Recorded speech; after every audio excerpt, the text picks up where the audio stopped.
Welcome back to the Gilbertson Aero Factory. Today is Saturday, the 10th of January, 2026. Also, as it turns out, the date of our monthly EAA meeting, which I missed, totally spaced that was happening this morning.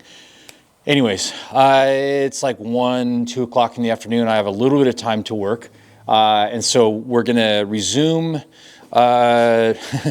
If you listen to the podcast or watch the last episode, you know we're going to resume getting the Aileron bell cranks mounted up with the wings in this situation rather than laying flat on a table. So much easier to work like this, even though the instructions tell you to put it on a table. The first thing that I need to do is get the roll servo incorporated into that bracket. So I did a little research this morning and printed out some plans. I'll give more explanation on that. Other than that, still have the leftovers from my Clemson Aeronautics show and tell hanging out here. I'll get that cleaned up and then we'll start working on that. Yeah, I think it's time to build an airplane. Okay, here we go with what Tim likes to call the voiceover part. Let's see. What did I say I was going to do? Oh yeah, I got to get the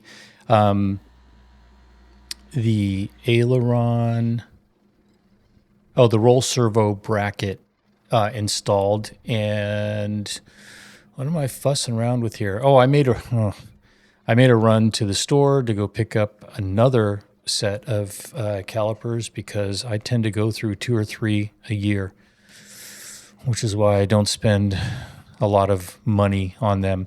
At any rate, figuring out the Aileron bell crank as it relates to the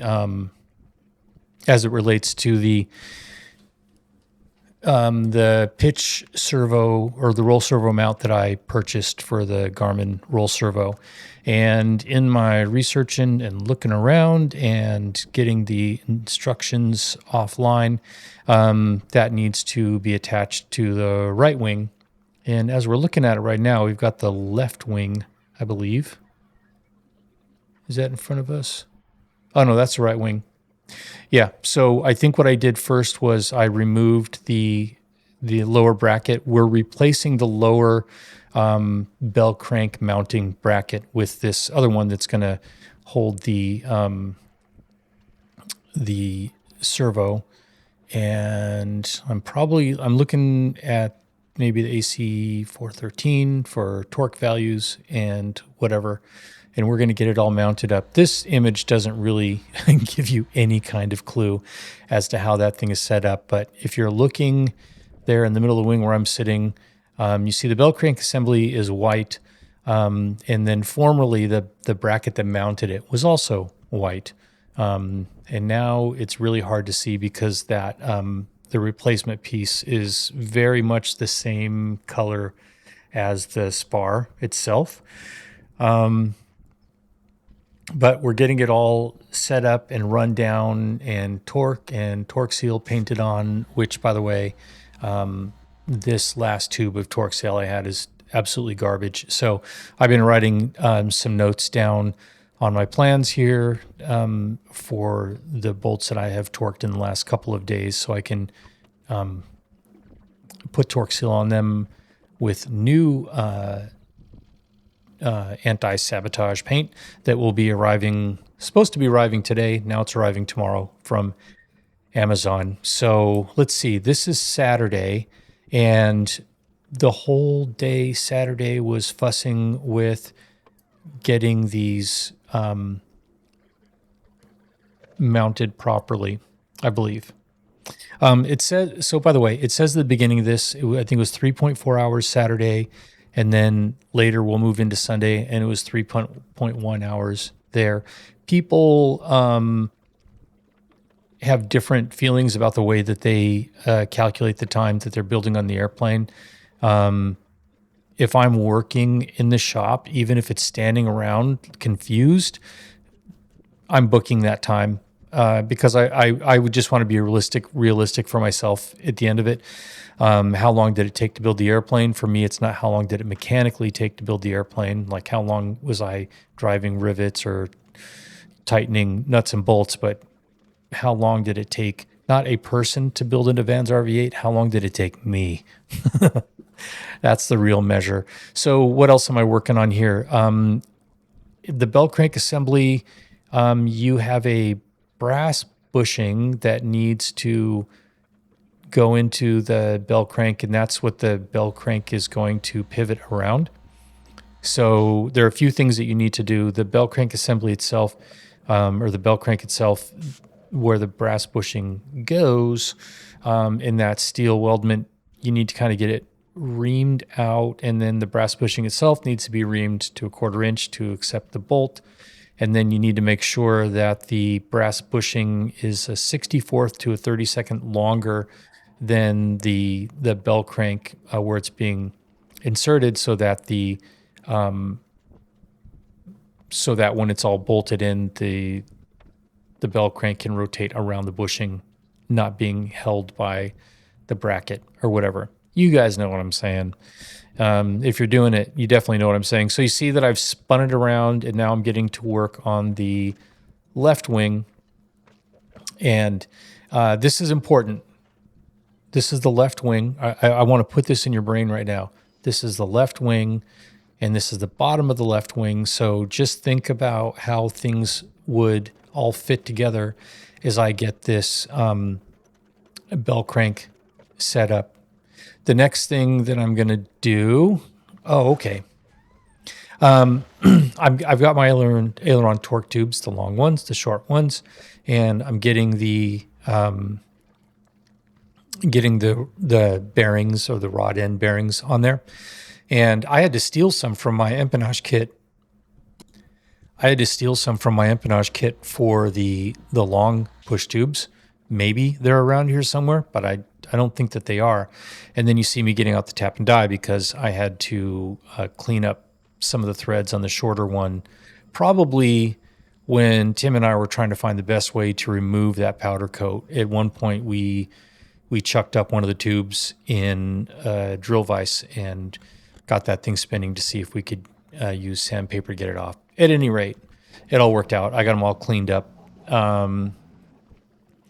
So mechanically, this is my first time doing anything. Oh, by the way, you just saw me right there with the drill out there. Before you even put this stuff in there, make sure that the holes that the bolts are going to pass through, and all of these powder coated parts, not just these, you got to ream those holes because the powder coating changes the diameter, and it's much easier to do it when it's not attached to the plane before you do it. So here, getting the short one set up, and then I think I'm going to grab the long one and get that one in there and figure out the attachment. Of course, none of these things are really going in here permanently right now, but we're working our way toward attaching the aileron and then making some adjustments. So here I've got the long one. This is where I stole rod end bearings, and you see I've got it in there.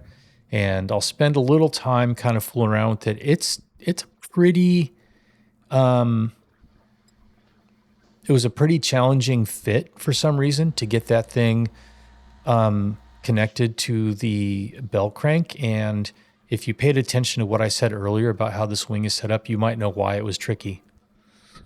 Because I've got it coming in from the wrong end of the wing.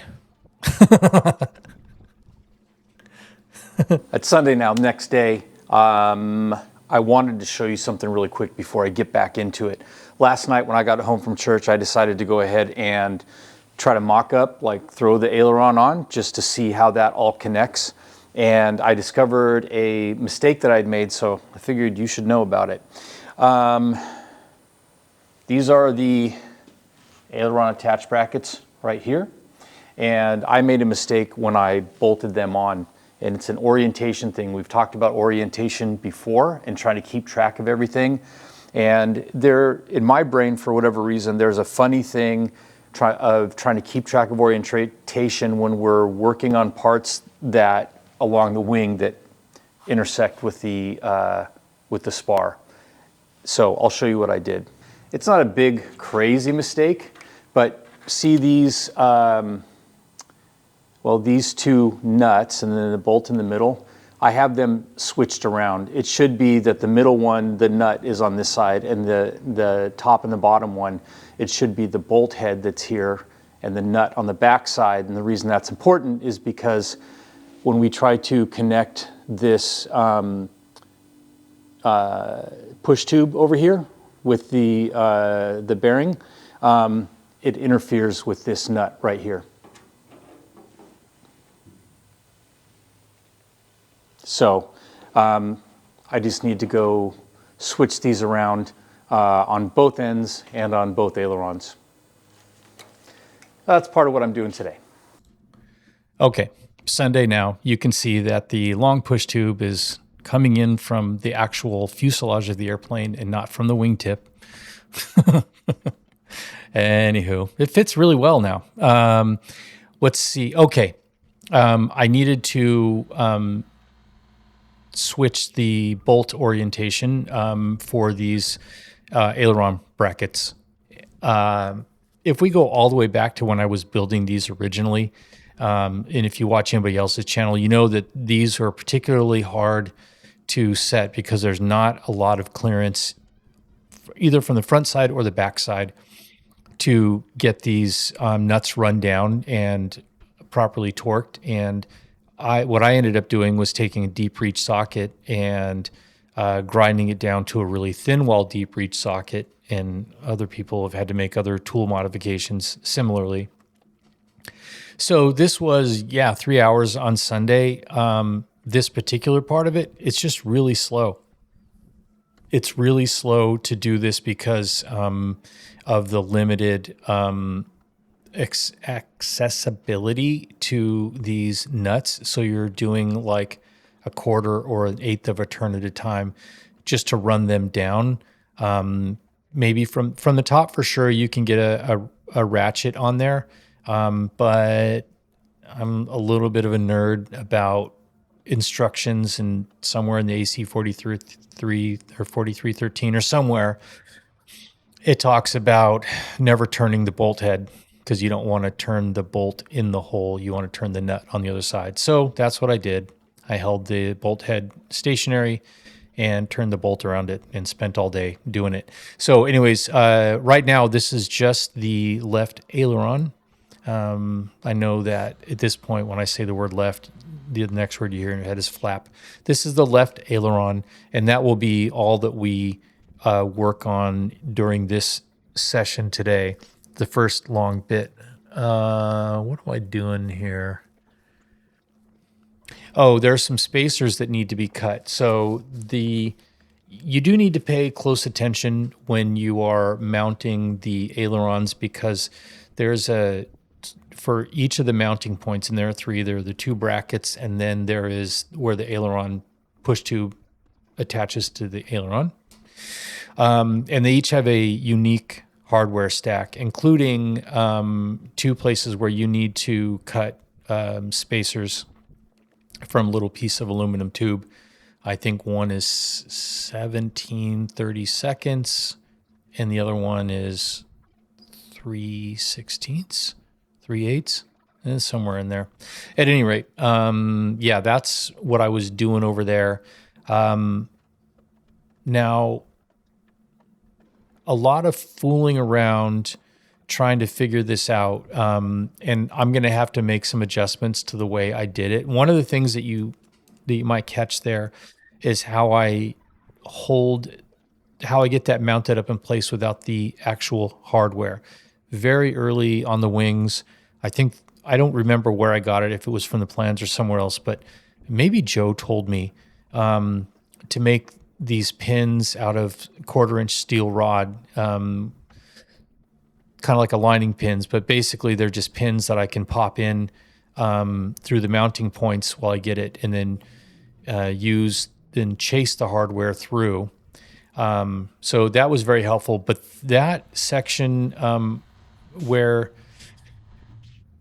the connection to the actual aileron push rod, that is challenging to say the least. And I spent a long part of this building session just trying over and over again, trying to figure it out. Once I had the correct spacers and washers and whatnot in the order they need to be, that is really, really difficult. I ultimately got it connected with a lot of trial and error. That being said, it doesn't need to be connected yet. What actually needs to be happening right here is go ahead and the two aileron attach brackets, go ahead and get those mounted up.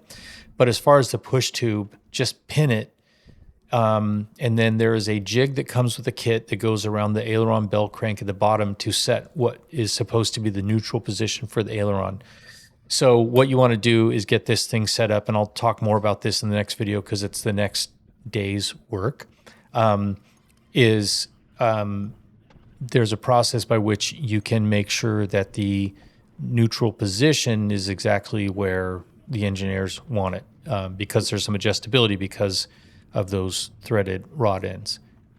So what did I learn when doing this? I like, if you have a stack of washers that need to go in, I like the trick of using dental floss to hold them all, drop them in, then pull the dental floss out. That worked really well on the outboard bracket. The attach with the aileron push tube, which really I don't need to be doing yet, but I did. That's a little bit more tricky because you have the bearing has a small washer on one side, small washer on the other side, then a big sort of fender washer, and then the spacer. So that small washer, big washer, spacer thing, that's just kind of tricky. It has to be very manual, and there's a bit of trial and error of getting the spacer the correct length so you can fit all of that in there. I think I need to do a little bit more adjusting. At any rate, that wraps up this weekend's work. As soon as I click end on this, I'll get back to it out there in the garage and get some more done on Monday. Thanks for being here. Send me your comments, like, subscribe. Good stuff. Bye.